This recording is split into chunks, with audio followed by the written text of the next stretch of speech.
Smart FM. Smart Career. Jumpa lagi bersama dengan saya William Darmawan. Kali ini dalam podcast Smart Career. Smart listeners, kita tahu bahwa sosial media hampir semua dari kita menggunakannya. Tahukah Anda bahwa jumlah follower itu bisa mempengaruhi jumlah penghasilan kita sebagai content creator? Atau bisa dikatakan banyak brand akan melirik kita ketika jumlah followers kita mungkin banyak gitu ya. Tapi apakah faktanya demikian? Kita akan berbincang bersama dengan entrepreneur and content creator Mbak Rifka Syafina. Halo Mbak Rifka. Ya, Mas Willy. Gimana kabarnya? Aman, alhamdulillah sehat. Sibuk konten ya? Lumayan. Sibuk konten tujuannya ingin follower bertambah atau apa nih Mbak Rifka? Secara personal dulu, boleh sharing? Kalau secara personal sebenarnya untuk mensupport bisnis sih sebenarnya. Mensupport bisnis. Jadi kalau followers bertambah sebenarnya bonus, bisa dijadikan indikator pengukur kita udah growing atau enggak, cuman sebenarnya lebih ke bisnisnya sih. Oke. Dengan konten-konten yang dibagikan, artinya banyak yang melihat, orang-orang baru yang melihat, akhirnya karena konten tersebut mungkin dekat dengan mereka, akhirnya follow gitu ya. Benar. Atau sekedar dia suka dengan pembawaannya gitu sih. Gitu sih. Nah, zaman sekarang ini kan bisa dikatakan followers itu seperti pencapaian gitu ya. Nah, bagaimana menurut Mbak Rifka sendiri sebagai content creator?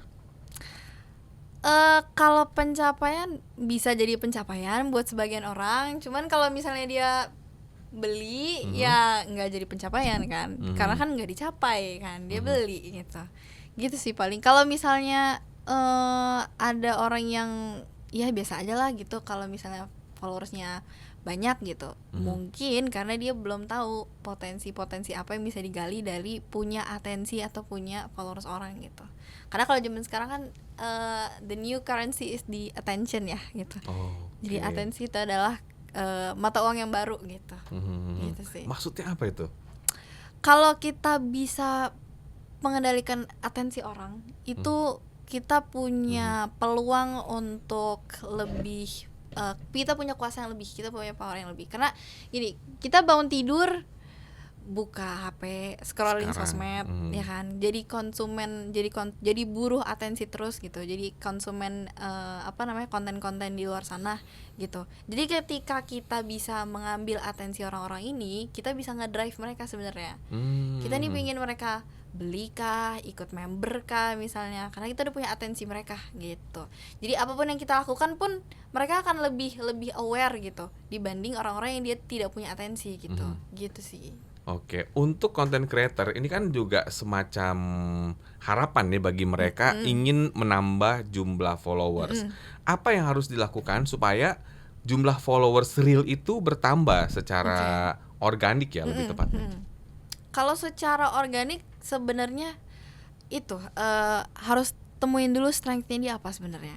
Strength-nya dia apa? Dia pingin dikenal sebagai apa? Misal dia pingin dikenal sebagai sosok, misal dia bapak-bapak sharing tentang parenting gitu. Misalnya dia pingin dikenal sebagai bapak online gitu misalnya. Jadi kan dia punya ciri khas sendiri dan nilai jual sendiri sebagai content creator gitu kan.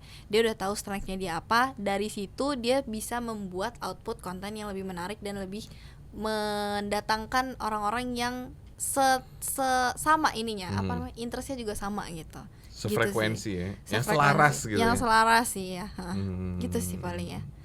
Nah, banyak kita lihat gitu ya di sosial media yang followernya banyak gitu, atau jumlahnya ya bisa dikatakan cukup tinggi ya. Padahal dia mungkin ya bukan selebritas gitu. Atau mungkin content creator yang terkenal, tapi dia klien-klien itu tidak melirik. Nah, kira-kira apa kelemahan atau apa yang dilihat oleh seorang klien ketika dia memilih, oke, ini followernya tidak terlalu banyak tapi cocok dengan brand saya gitu. Ini followernya banyak tapi kayaknya nggak cocok deh. Sebenarnya kan followers kan diibaratin kolam ya. Jadi ketika ini brandnya ini lagi nyari kolam ikan yang isinya ikan koi doang nih misalnya. Nah, nyari content creator yang dia ini punya base kolam yang kuat gitu. Jadi dia kelihatannya kolamnya gede sih, tapi ikan koinya dikit gitu. Gitu sih. Jadi kalau misalnya lihat ada, oh ini kecil sih kolamnya tapi ikan koi semua isinya gitu. Jadi kalau misalnya dikatakan ketika brand itu mau melihat sebuah content creator terus menentukan ini oke atau tidak untuk diajak bekerja sama, ya itu berarti dia harus punya base komunitas yang lebih spesifik gitu. Jadi buat apa gede-gede cuman nggak jadi apa-apa gitu. Misal punya followers yang besar tapi sebenarnya tidak sesuai dengan purpose yang dia punya untuk membangun konten sih sebenarnya gitu.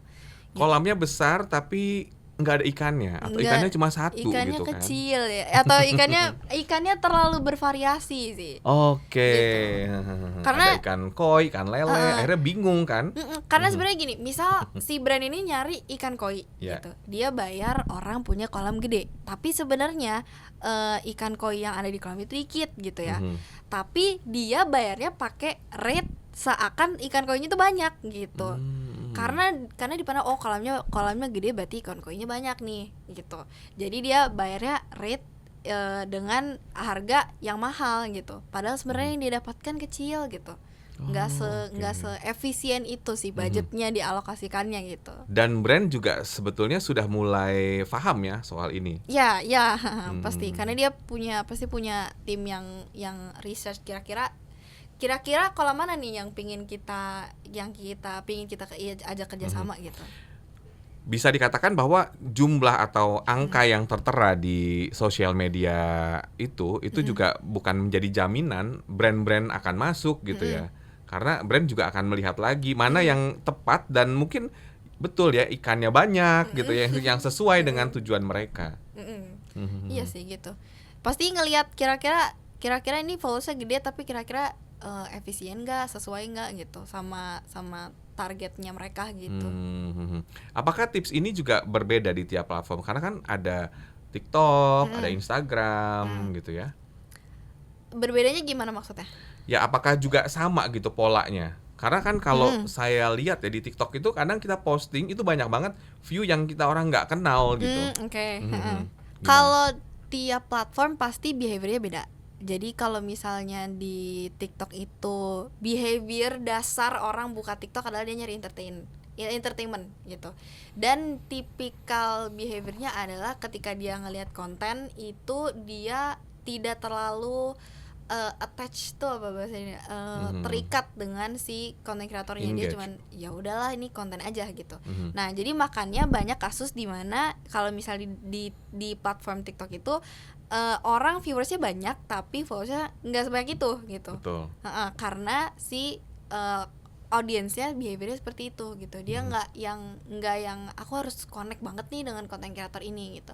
Beda dengan Instagram, sebenarnya Instagram lebih personal gitu. Dari segi behavior audiensnya, kalau budaya follow-followan itu kan awalnya dari Instagram ya gitu. Jadi masih ke bawah sampai sekarang, ketika orang ngeliat sesuatu kayaknya gue harus follow dia deh gitu biar gue dapet konten lagi dari dia gitu. Tapi kalau misalnya TikTok nggak terlalu gitu karena rata-rata entertainment sih gitu. Jadi sekilas dia bisa ya, dikatakan kayak aja, gitu ya. Makanya ketika dia ngeliat konten kita belum tentu kita di follow ya. Jangan follow. GR dulu ya. GR dulu sebenarnya. Nah sebenarnya pintar-pintar kita gimana caranya bikin konten yang ngarahin orang untuk follow sebenarnya. Gitu. Makanya kalau konten TikTok itu kan konten receh aja, kenapa nggak banyak yang follow ya karena dia tidak berhasil membuat konten yang mengarahkan orang untuk follow gitu. Jadi cuman sekedar menghibur aja tapi nggak membuat orang stay sih. Oke lah, misalnya follower ini kita ibaratkan ikan-ikan gitu ya, supaya ikan-ikan yang masuk ke kolam kita tuh spesifik. Misalnya tadi ikan koi gitu, atau bahkan ikan lele pun kalau spesifik kita kan ada marketnya juga gitu ya. Itu gimana caranya? Oke, kalau misalnya gini, setiap platform kan punya jenis output kontennya beda-beda. Misal kalau misalnya kita bicara teknis Instagram misalnya, itu kan ada story, ada reels, ada foto aja, ada feeds aja atau carousel aja gitu ya. Nah, setiap dari jenis konten ini itu punya kegunaannya masing-masing gitu. Kalau misalnya kita objektifnya sekarang adalah pingin naikin followers gitu misalnya, pingin nambahin ikan masuk ke kolam kita gitu, maka kita cari output konten yang disebarin ke luar dari kolam kita juga gitu. Ibaratnya nyebarin umpan tapi ke kolam lain juga gitu. Nah jenis konten apa yang sesuai atau yang mendukung tujuan kita. Oke. Kalau misalnya di Instagram, tipikal konten yang mendukung adalah tipikal konten yang video atau reels. Kenapa? Saat ini. Untuk saat ini. Kenapa? Karena kalau misalnya konten reels itu dia disebarkan ke kolam lain juga.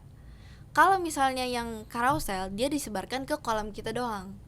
Ibarat kita udah punya kolam, umpannya cuma dikasih ke kolam kita doang. Kalau misalnya yang reels, umpannya disebarin ke kolam lain. Jadi ikan dari kolam lain bisa masuk ke kolam kita gitu. Jadi sebenarnya kegunaan setiap output konten itu beda-beda. Nah, terkait kalau misalnya gimana caranya narik ikan yang kita pingin, ya berarti umpan yang kita kasih adalah umpannya si ikan yang kita pingin gitu. Misalnya ikan lele sama ikan koi umpannya beda, kita pengennya narik ikan koi, jangan ngasih umpan buat ikan lele gitu. Jadi kita pingin narik pecinta bola gitu. Tapi konten yang kita bikin traveling, ya gimana orang pecinta bola mau tahu kita suka bola juga gitu. Oke, jadi wajar ya kalau job MC saya agak menurun ya. Karena kontennya kayaknya cuma 5% dari yang saya posting di sosial media. Sebenarnya ini banyak ilmu yang bisa kita petik gitu ya. Karena memang tadi branding juga ada kaitannya. Ya bagaimana kita memancing atau juga mengundang ikan-ikan yang sesuai dengan target kita tadi gitu ya. Nah, kalau follower bayaran atau mungkin yang komen-komen bayaran gitu ya, itu ada nggak sih penilaian dari brand? Kita suka ada ngeliat tuh komen-komen kayaknya ini apa istilahnya ya, buzzer ya. Kelihatan sih sebenarnya. Kelihatan sih sebenarnya. Kalau misalnya udah sering main sosmed sebenarnya kelihatan. Karena pertama tadi kalau misalnya brand kan pasti dia ngeliat nih followers dari orang-orang ini.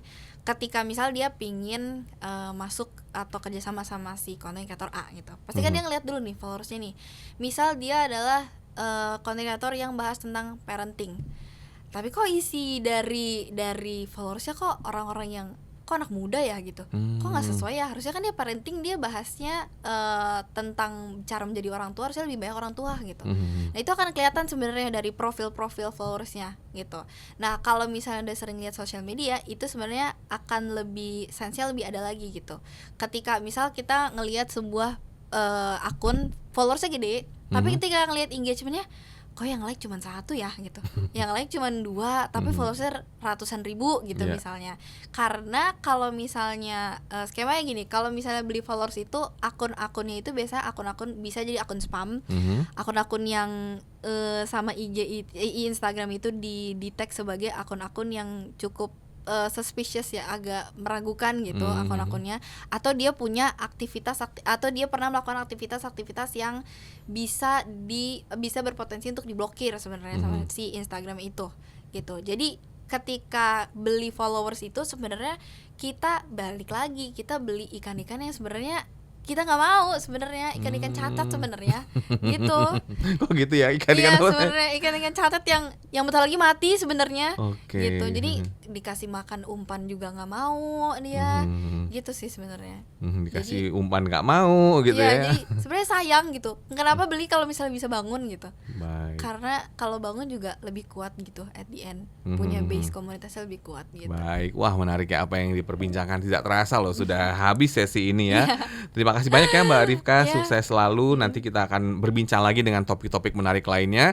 Untuk Anda semua Smart Listeners, jangan lupa untuk subscribe channel YouTube Smart FM untuk mengikuti episode-episode podcast yang menginspirasi Anda. Saya William Darmawan, mengucapkan terima kasih, sampai jumpa. Smart FM. Smart Career. Make your future better.